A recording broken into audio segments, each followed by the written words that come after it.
l'époque de Rabbi Nachman. Rabbi Nachman, il a dit qu'il y avait un pacha, le pacha d'Istanbul. Il y avait un pacha à Istanbul à l'époque, et ce pacha d'Istanbul, il avait dans son gouvernement un conseiller, un ministre qu'il aimait beaucoup et qui était juif. Et il aimait beaucoup ce conseiller, ce ministre, il aimait beaucoup, il venait tous les jours chez lui, ils parlaient ensemble, ils étaient très amis. Et il y avait là-bas un espèce de curé qui n'était pas très content de cette relation entre le pacha et le juif qui venait tous les jours. Il était jaloux parce que lui, il lui demandait de venir une fois par an au maximum. Alors le juif, il disait bien tous les jours, donc il était très très jaloux. Et il s'est dit comment je peux faire pour faire du tort, pour écarter ce juif de pacha. Alors il a trouvé une solution. Il a appelé le juif et il lui a dit écoute, au nom du pacha, je te dis la vérité, c'est qu'il t'aime beaucoup, il te trouve très très sympathique, très utile, tu l'aides beaucoup et tout, mais il y a un petit problème, c'est que tu sens mauvais de la bouche. Alors, je ne veux pas dire comment on dit en argot, mais tu sens mauvais de la bouche. Donc il lui a dit, alors le juif il a dit c'est vrai, il a dit écoute, il ne peut plus supporter. Il ne veut pas te dire de ne pas venir parce qu'il t'aime beaucoup, mais il ne peut plus supporter ton odeur impossible. Alors le juif il a dit qu'est-ce que je peux faire? Il dit j'ai un conseil pour toi. Tu vas te fabriquer un petit sachet, et dans le sachet tu vas mettre des parfums très forts. Je te dis déjà où les acheter, tu vas acheter des parfums très très forts. Et quand tu parleras avec le roi, tu secoueras ton petit sachet devant ta bouche pour pas qu'il y ait la mauvaise odeur qui dérange le pacha. Je lui ai dit, je te remercie, quel bienfait tu m'as fait, tu es vraiment un frère. Ah, formidable, je vais faire ça.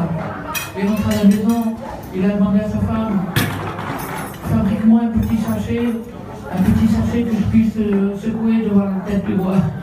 Et ça va comme ça, parce que je ne veux pas perdre ma place, et le roi il m'aime beaucoup, moi aussi j'aime beaucoup.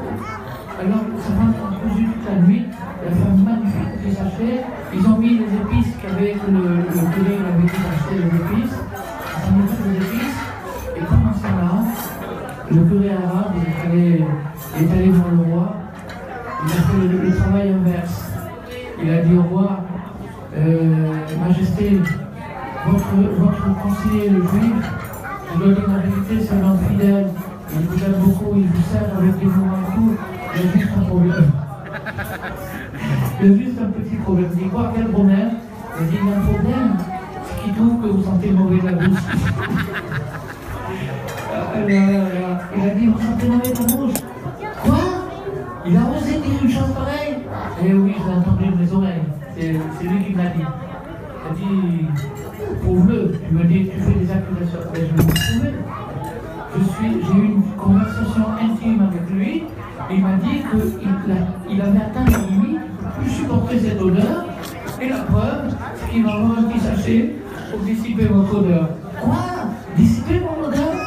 Il dit, vous verrez demain s'il gagne avec un petit sachet ou pas. Alors ils ont passé la nuit, et donc c'est la nuit où il a fait le fabriquer le truc. Et le lendemain matin, le juif, il arrive sur le pacha, salam alaikum, les trucs, il prend le petit sachet. Le roi il a dit ça, c'était vrai, quelle horreur, quelle déception. Et pour une fois que je croyais que j'avais un ami, il m'a trahi aussi. Bon, je l'aime trop pour le tuer comme ça, je vais le tuer autrement. Alors il a dit au juif, est-ce que tu peux me faire une mission?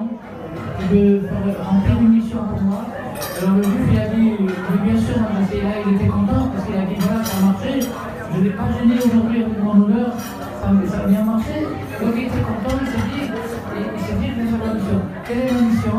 Si c'est pas compliqué, tu vas porter cette enveloppe à l'adresse qui est indiquée dessus. Et je dis bien sûr, Majesté, aucun problème. Il a pris l'enveloppe, il y avait une adresse. Il a commencé, il a se dirigé dans la direction de l'adresse. En chemin, il rencontre un autre juif, mais cette fois-ci, un juif du bled, un juif des campagnes, un juif du désert, et qui dit ah, bonjour, comment allez-vous et tout, qu'est-ce qu'il y a, qu'est-ce qu'on cherchait? Il dit voilà, on a eu un petit garçon, on a personne. Et si aujourd'hui, la Brise-Mila, on n'a personne qui a voulu venir jusque dans notre bled, et on est perdu, qu'est-ce qu'on peut faire?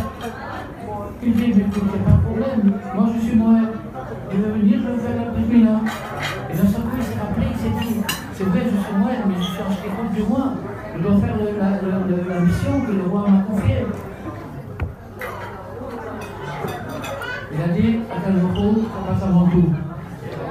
Il a dit, bon, je vais me débrouiller, mais je vais aller faire la Brise-Mila, ça passe avant tout. Alors ils cheminent tous les deux, le duc du village et l'ami du roi, et ils rencontrent le curé. Il rencontre le curé, c'est Dieu qui t'envoie. Il a dit, écoute, le roi il m'a donné une enveloppe à porter, mais j'ai pas le temps parce que je dois aller faire la Brise-Mila. Alors, comment on fait? Il dit, il n'y a pas de problème mon ami, je vais la porter pour toi. Et le curé s'est dit dans sa tête, comme ça me fera encore une accusation de plus qui ne fait même pas son travail. Je vais la porter pour toi. Alors il a approché l'enveloppe et le juif, le conseiller du roi, il est parti avec le paysan des montagnes. Ils sont partis tous les deux faire la Brise-Mila. Et le curé, il a regardé l'adresse, il a dit très bien, je vais lui porter ça. Et après je disais au roi, voilà, il m'a demandé de le porter, voilà comment il respecte aux ordres. Alors quand il est arrivé là-bas, il est arrivé à l'adresse, ça avait l'air un peu bizarre. D'abord il n'y avait que du sable et des caillasses, des cailloux, du sable et tout. Et puis une maison un peu noire. Une drôle d'atmosphère, un peu désertique et un peu lunaire. Et d'un seul coup, il s'approche de la maison, il y avait une espèce de maison noire comme ça. Il s'approche, il tape, il voit un énorme bonhomme qui est rentré. Alors il dit, voilà, je viens de la part du roi, je t'apporte une missive. Et il fait voir, il a ouvert, et dans la missive, il a marqué, prière de jeter dans le fourneau l'individu qui vous apporte cette lettre. Alors l'autre a dit, il a frappé, il a jeté dans le fourneau, et on était débarrassé de ce rachat. Alors ça c'est une histoire que Rabbi Nachman a racontée. Et il y a, on peut l'expliquer de toutes les façons, mais il y a quelque chose de très profond et de magnifique dedans, dans cette histoire. Il y a une leçon très importante. Quelle est la leçon? La leçon c'est tout le conflit entre le peuple juif et les nations dans le monde. C'est-à-dire que les nations, quand elles sont dirigées par le mauvais côté de Satan, il vient voir les juifs et disent le roi t'aime beaucoup, tu es le peuple élu, tu es le peuple choisi par Dieu, mais tu l'importunes, tu es désagréable pour lui, tu as une mauvaise odeur. Alors le juif dit comment je pourrais faire? Rentre à l'université, rentre au truc, apprends les langues, apprends les choses comme ça, tu seras un juif respectable, tu auras des diplômes, etc. Alors le juif il a cru dans cette chose-là. Il est rentré dans le jeu, il a fait ces choses-là, il a fait ses préparations. Et à ce moment-là, le Satan, il va faire le contraire. Il va voir Hachem, et il dit à Hachem, les Juifs, ça leur suffit la Torah que tu leur as donnée. Ils vont encore chercher d'autres trucs, ils vont chercher des médias, de la technologie, tous ces trucs-là, ils vont plus à ça avec la Torah. Qu'est-ce que tu racontes? Tu vas voir demain. Et quand ils voient ça, alors il y a des grandes énigmes, il y a des difficultés. Alors Rabbi Nachman, il donne une solution. La solution, c'est la Brise-Mila. Le dévouement pour cette mitzvah, c'est ça qui nous sauvera. Le dévouement jusqu'au bout que l'Am Israël a fait pour la Brise-Mila depuis 5000 ans, que le peuple juif se sacrifie pour cette mitzvah et pour tout ce qui est attaché à cette mitzvah, ça, c'est ça qui va nous sauver, parce que là, on trouve le dévouement complet et le sacrifice. Je fais une bénédiction de la part des Sadikim.